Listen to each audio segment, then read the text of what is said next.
Hello বন্ধুরা, good morning. তোমরা সবাই কেমন আছো? আশা করি প্রত্যেকেই খুব ভালো আছো, সুস্থ আছো। আমরাও কিন্তু বেশ ভালো আছি। তো আজকে সকাল সকাল শুরু করছি নতুন আরেকটা ভিডিও। দেখো, আমরা সবাই একটু হালকা সাজুগুজু করে, মানে হালকা রেডি হয়ে নিয়েছি। মানে সবাই অলমোস্ট, শুধু বাবা আর মা বাদে, আর ওর বাড়ি থেকে শাশুড়ি মা আর দেওর বাদে। তো যাই হোক, আমরা এখন যাচ্ছি হচ্ছে একটা স্পেশাল জায়গায়, সেটা হচ্ছে আমার বড়দির বাড়িতে। আমার রানাঘাটের মাসির বড় মেয়ে, তার বাড়িতে যাচ্ছি আজকে নিমন্ত্রণ। যদিও খুব একটা আনন্দের নিমন্ত্রণ নয়, শোকের নিমন্ত্রণ, কারণ বড়দি শ্বশুরমশাই চলে গেছেন, তো সেই পারপাস আজকে হচ্ছে খাওয়া দাওয়া। তো এর জন্যে আমরা সবাই মিলে যাচ্ছি। আর যেহেতু মাসিরা আমাদের খুবই ক্লোজ, তো প্রত্যেকটা কাজে আমরা হাজির থাকি। এমনকি মাসিরাও কিন্তু আমাদের প্রত্যেকটা কাজে আসবেই সবাই মিলে। তো তার জন্যই কিন্তু সবাই সকাল সকাল যা হচ্ছে। মা বাবাকেও নিতে পারতাম, কিন্তু কি বলতো, যেহেতু দুজন যাচ্ছে কাজের মানুষ, হাজব্যান্ড দাদা দুজনেই, তোরা তো আবার থাকতে পারবে না, ফিরতে হবে। তো মা বাবা না এইটুকু সময়ের জন্য গিয়ে আবার ফেরা শরীরের ওপর বেশি ধকল হয়ে যায়। আর বোঝোই তো, একটু বয়স হয়ে গেলে যেটা হয়। আর আমার মনে হয় প্রত্যেকটা মানুষ রিলেট করতে পারবে যাদের বাড়িতে বাবা মা রয়েছে। তো যাই হোক, এর জন্য সব আমরাই রওনা হলাম। আমরা সন্ধেবেলায়, মানে বিকেল বিকেল আবার ফিরে আসবো, তাই তো চলে আসলাম স্টেশনে, সোদপুর স্টেশনে। এখান থেকে ধরবো ট্রেন, তারপর রওনা। এই দেখো আমাদের পুচকু বুড়িটাকে দেখো, সে তো আর বোঝে না কোনটা আনন্দের কোনটা দুঃখের অনুষ্ঠান। সে আনন্দে নাচছে, সবাই মিলে ওর কাছে কোথায় একটা যাওয়া মানেই, সবাই মিলে একত্রে কোথাও যাওয়া মানে ওর কাছে আনন্দের ব্যাপার। আর সত্যি কথা বলতে, আজকে হয়তো ব্লগটা আমি তুলতাম না বা শেয়ার করতাম না, কিন্তু বড়দের বাড়ির জায়গাটা ভীষণ সুন্দর। আমি তো এর আগেও কয়েকবার গেছি। তো ভেবেছি যে হয়তো শ্রাদ্ধ বাড়ির কোনো পার্ট বা কোনো অংশ অবশ্যই আমি তুলবো না, কারণ আমি কোথাও শ্রাদ্ধ বাড়িতে গেলে তুলিই না, এটা আমার ভালো লাগে না। কিন্তু আমাদের জার্নি, আমরা কী কী করছি, আর এই সুন্দর পরিবেশ থেকে তোমাদের কোনোভাবেই কিন্তু বাদ দেওয়া যাবে না। কারণ পরিবেশটা সত্যি এতটাই সুন্দর, যারা শহরে থাকো তাদের কাছে বলতে পারো এক মুঠো অক্সিজেন। দারুণ একটা ভালো লাগার মুহূর্ত, তো সেটুকু থেকে তোমাদের কী করে বাদ দিই বলো। তো যাই হোক, ট্রেনে জানলার ধারে সিট পেয়ে গেছি। আর আমার না ছোটো থেকেই ট্রেনে জানলার ধারে সিট দারুণ লাগে, মানে সবারই ভালো লাগে অবভিয়াসলি মনে হয়। তো যাই হোক, আমার খুবই ভালো লাগে। আমি, মনা, মানে পান্তু, দীপন সবাই একদম জানলার পাশে বসে রিল্যাক্সে মানে খাওয়া দাওয়া করতে করতে যাচ্ছি। আর সবাই তো জানোই যে আমরা একটু মানে পেটুক আছি, একটু না বেশ ভালোই পেটুক আছি। ট্রেনে মানে যেখানে কমফোর্ট হয় সেখান থেকে যখন জার্নি করা হয়, খাওয়া দাওয়া তো বাদ কোনোভাবে যাবে না। কফি দিয়ে স্টার্ট হলো, এবার পানি, ফল, স্ন্যাক্স, এটা ওটা তো চলছিলই আর কি। আর ট্রেনটা আজকে বেশ ফাঁকা ফাঁকা ছিল। আর এই দেখো, পানি ফল কিনলো বান্তুর পিসান, এখন সবাই মিলে পানি ফল খাওয়া হবে। আমার আবার কি হয়েছে জানো তো, গতকালকে শাক কাটতে গিয়ে হাত কেটে গেছে, এর জন্যে দাদা আমাকে পানি ফল ছাড়ি ছাড়ি দিচ্ছিল, আর আমরা খাচ্ছিলাম। এই দেখো, কল্যাণীটাও ক্রস করে গেলাম, এখন আমরা চলে যাব রান্নাঘাটে। আর জানলার ধারে বসলে যেটা ভালো লাগে সব থেকে, এই শীতের সময় নানা রকম সবুজ জিনিস দেখা যায়। ফুল দেখো, সর্ষের ফুল দেখা যাচ্ছে, গাছপালা দেখা যাচ্ছে, আমার খুব ভাল লাগে। তো এই দেখো, পৌঁছেও গেলাম রানাঘাট স্টেশনে। আর এখান থেকে নিয়ে নিলাম অটো।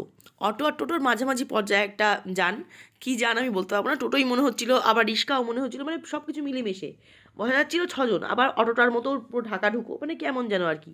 তো যাই হোক, পেয়ে গেলাম একদম যাওয়ার সঙ্গে সঙ্গে, স্টেশনের গায়ে থেকেই পেয়ে গেলাম। আর এখন পৌঁছে গেলাম একদম বড়দির বাড়ির সামনেই। আমার বড়দির বাড়ি হচ্ছে হিজুলিতে। যারা রানাঘাট থাকো তারা তো অবশ্যই জানো এলাকাটা, হিজুলি। এত সুন্দর পরিবেশ, এবার তোমরাই দেখো। আর শুধু পরিবেশটা সুন্দর তা কিন্তু নয়, এখানে রয়েছে মানে কি বলবো, একদম পুরনো একটা ব্যবস্থা। এখনকার যুগে, বর্তমান যুগে আর কি, ওয়াশিং মেশিন হয়ে যাওয়া সত্ত্বেও এখানে কিন্তু বেশ কিছু মানুষ ধোপার মানে ব্যবসা করে হয়তো, নাহলে এত জামা কাপড় কেন কাচে। মানে রীতিমতো একদম, মানে কি বলবো, মনে হচ্ছে না গল্পের বইতে পড়ি যেরকম সেরকম। একদম পাট পেতে সেইখানে জামা কাপড় কেচে এখানেই ওয়াশ করে মাঠ দিয়ে একদম ধোপার যে মানে ব্যবসাগুলো হয়, সেটা কিন্তু এই বড় বড় দুটো ঝিল দেখতে পাচ্ছ, এখানেই সারে। এত ভাল লাগছিল দেখে, দাঁড়াও তোমাদেরকেও দেখাচ্ছি। আর মোটা করে সেই পাট পাতা, পাট আশা করি বুঝতেই পারছো, যেখানে জামা কাপড় থুপে থুপে কাচা হয় সেটাকে পাট বলে। তো এত, এই দেখো দেখো, দেখতেই পাচ্ছ। আর এত সুন্দর জায়গায় কি বুঝতেই পারছো, সেলফি স্টিল ছবি তোলা কি কোনোভাবে বাদ যাবে? তো আমরা প্রচুর ছবি তুলেছি, প্রচুর রিলস বানিয়েছি, আর তার সঙ্গে এই জায়গাটা উপভোগ করেছি। আর দেখো, বললাম না, একদম মন ভালো করার মতো একটা জায়গা। দেখো, দেখতে পাচ্ছি এটা খেজুর গাছ। আর দেখেই তো এই সিজনে খেজুরের রস খাওয়ার জন্য ভীষণই মনটা আঁকুবাকু করছিল। জানো তো, আমি তো ছোটোবেলায় গ্রামে বড় হয়েছি। তো শীতের দিনে হেন কোনো দিন ছিল না যেখানে মানে আমরা রস খেতাম না, খেজুরের রস। কিন্তু এখন তো সেসব সত্যি আমাদের কাছেই গল্প হয়ে গেছে। কি আর বলবো, ভীষণ মিস করি, ভীষণভাবে মিস করি। আর এখন যেগুলো আমাদের দিকে বিক্রি করতে আসে, সেগুলো আসলেই কিসের রস ডাউট থাকে, তাই আর খাওয়া হয় না। তো তো আমি রিলস তৈরি করছিলাম, তো সেগুলোকে একটু দেখছি, চেক করি যে ঠিকঠাক উঠেছে তো। এত সুন্দর জায়গায় ছবিগুলো তোলা যেন কোনোভাবে মিক্স না হয়ে যায়। আর তো যাই হোক, সবাই এগিয়ে গেছে দেখো হাঁটতে হাঁটতে। আর আমরা সবাই এখানে গিয়ে একটু স্লো হয়ে গেছিলাম, অনেকক্ষণ সবাই এখানে স্পেন্ড করলাম। তারপর চলে গেলাম দিদিবাড়িতে। আর দিদিবাড়িতে তোমাদের সঙ্গে কোনো ক্লিপস আমি শেয়ার করতে পারবো না, আমি আগেই বললাম শ্রাদ্ধ বাড়ি তো আমার নিজেরই খারাপ লাগে। আর যাই হোক, দিদিবাড়ি যতটুকু ফর্মালিটিস জামা কাপড় টাপড় দিয়ে তারপরে খাওয়া দাওয়া করে আমরা আবার এখানে এসে টাইম স্পেন্ড করেছিলাম, জানো তো। যে বললাম জায়গাটা ভীষণ ভালো লাগছিলো, আর একটু হালকা হালকা হাওয়া দিচ্ছিল, কী যে ভালো লাগছিলো মানে বলে বোঝানো যাবে না। এই দেখো তার মাঝে আরেকটু বেশি সুন্দর করে ইনহ্যান্স করে দিল পরিবেশটা। নৌকা আসছে, আমরা মনে মনে টার্গেট করেছিলাম যে নৌকায় একটু উঠবো, তো সেটা আর হয়ে ওঠেনি। কারণ কি, একেই তো ভালো ঘাট নেই, যদি পড়ে যাই আবার ফিরতে হবে, তার মধ্যে আবার বাচ্চা কাচ্চা নিয়ে নৌকায় ওঠা ঠিকও না। কারণ পান্থ জীবন তো এখনও খুবই ছোটো, জীবন তো সাঁতার কাটতে পারবে আর পান্থ তো খুব ছোটো, তাই আর রিক্সটা নিলাম না। আর এই দেখো একে দেখো, এই পাকা বুড়ি, ও এত দৌড়াদৌড়ি করেছে, ওর গরম লেগে গেছে, বলছে আমাকে সোয়েটারটা খুলে দে পিসি, আমার গরম লাগছে। সোয়েটার খুলে দিয়ে মানে সব থেকে বলতে পারো আমাদের মধ্যে এনজয় করেছে পান্থ আর জীবন। দৌড়াদৌড়ি করে এদিক ওদিক করে মানে কি করছে, মানে একা একা হেঁটে বেড়াচ্ছে। আর এখানে আর আমি বিশ্বাস করি ভীষণভাবে, গ্রামের দিকে না এত নিশ্চিন্ত মানে নিশ্চয়তা ব্যাপার কাজ করে, হারিয়ে যাওয়ার ভয় নেই, কেউ নিয়ে যাওয়ার ভয় নেই যে নিয়ে চলে যাবে, যেটা আমাদের এদিকে কিন্তু প্রচণ্ড প্রবলেম। বাচ্চাদের রাস্তাঘাটে ছেড়েও কিন্তু শান্তি পাওয়া যায় না, যে ঠিকমতো বাড়িতে পৌঁছেছে তো এরকম মনে হয়। আমার তো বাপের বাড়ি শ্বশুর বাড়ি খুব কাছাকাছি, 1 মিনিটের ডিস্টেন্স, আমি তোমাদের এটা অনেকবার বলেছি। আমার তবুও যখন পান্থজীবন একা একা যেত ছোটোবেলা থেকে আরেকটু, বা এখনও যখন যায়, আমার মনে হয় কি যে ঠিকমতো বাড়িতে পৌঁছেছে তো এরকম টেনশন হয়, জানো তো, মানে হতো আর কি আগে, যখন পান্থ আরেকটু ছোটো ছিল, হয়তো দীপনের সঙ্গে পাঠিয়ে দিলাম বোনকে নিয়ে যা বাড়িতে তখন। তো যাই হোক, আমরা আরেকটু হাঁটতে হাঁটতে চলে আসলাম চূর্ণির ধারে। আর হ্যাঁ, দিদি বাড়ির সঙ্গে একদমই কাছাকাছি, 2 মিনিটের মধ্যেই চূড়ি নদীর ধার। এখানে খেয়া পারাপার হচ্ছিল, একবার টার্গেট নিয়েছিলাম যে খেয়া পার হয়ে ওপারে যাই, আমার দীপন আর দাদা বলছিল যাবি ওপারে, যাবি গিয়ে আবার ফিরে আসবো।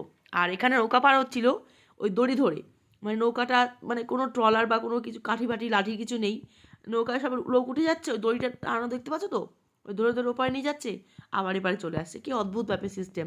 আর আমি তোমাদের এটা আগেও দেখিয়েছিলাম, যখন একবার অনেক শুরুর দিকে, একদম শুরুর দিকে যখন ব্লগ তৈরি করতাম, তখন রানাঘাটে মাসি বাড়িতে এসেছিলাম, মানে এই দিদিরই বাপের বাড়িতে এসেছিলাম মাসি বাড়িতে।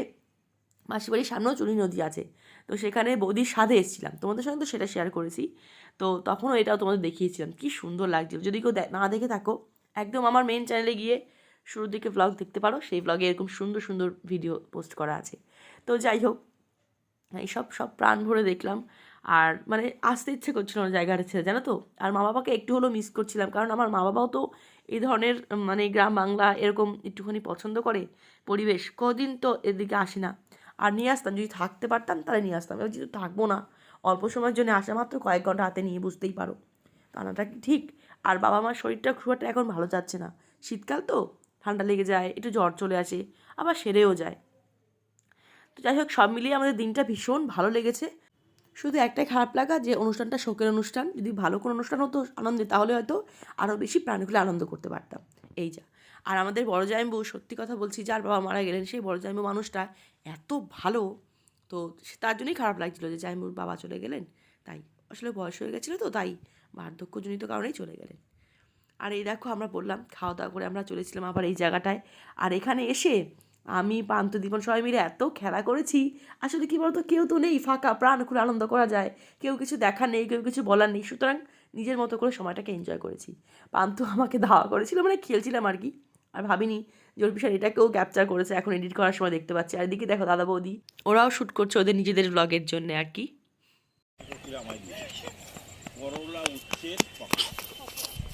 জায়গাটা নিয়ে সিরিয়াসলি কিছু বলার নেই, আমরা জাস্ট কিছুক্ষণ আগে লাঞ্চ শেষ করলাম, আর শ্রাদ্ধ বাড়ির কাজ তাই কিছু শেয়ার করলাম না। আর তোমরা যদি সবাই চেনো আমার এই আত্মীয়দের, আমার মাসি, আমার দিদিরা, আমি এর আগে অনেকবার তোমাদের শেয়ার করেছি, এমনকি বিউটির ওর সঙ্গে সবটাই শেয়ার করেছি, তারা বাবা। তো তারপরে তাই আজকে শেয়ার করলাম না, এমনকি মেজদি, সুজিদি, তোমাদের সবাই তোমার চেনো, জামাইবাবুদের, কারণ আমি তো অনেকবার ওদের সঙ্গে ব্লগ শেয়ার করছি, তাই। তো যাই হোক, তোরা সবাই ব্যস্ত, শ্রাদ্ধ বাড়ির কাজ সেরকম কিছু শেয়ার করলাম না, কিন্তু আমরা যা এনজয় করছি এই পরিবেশটা পেয়ে, সেটা আর কি বলবো, দারুণ লাগছে। আমি এর আগে এখানে এসেছি দুবার, আজকেও দারুণ লাগছে। দেখো তোমরা,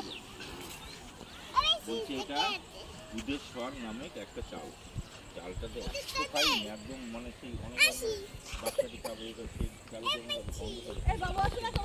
সবাই বেশি বেশি যাচ্ছে ভালো ছিলাম আর সব থেকে বেশি আমি বলছি এখানে বলতে হবে আমি তো সবটাই বলছি দাদা কি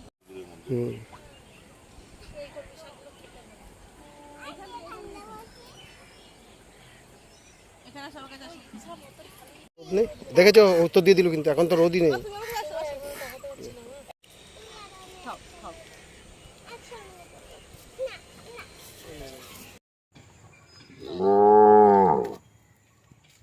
এ না হাম্বা নাও শোনা নাও নাও নাও নাও খাও নাও খাও খাও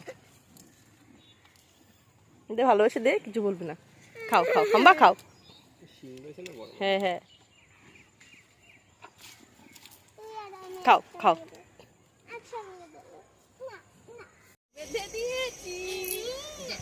তোলো তোলো জল কোথায় জল খাবাও।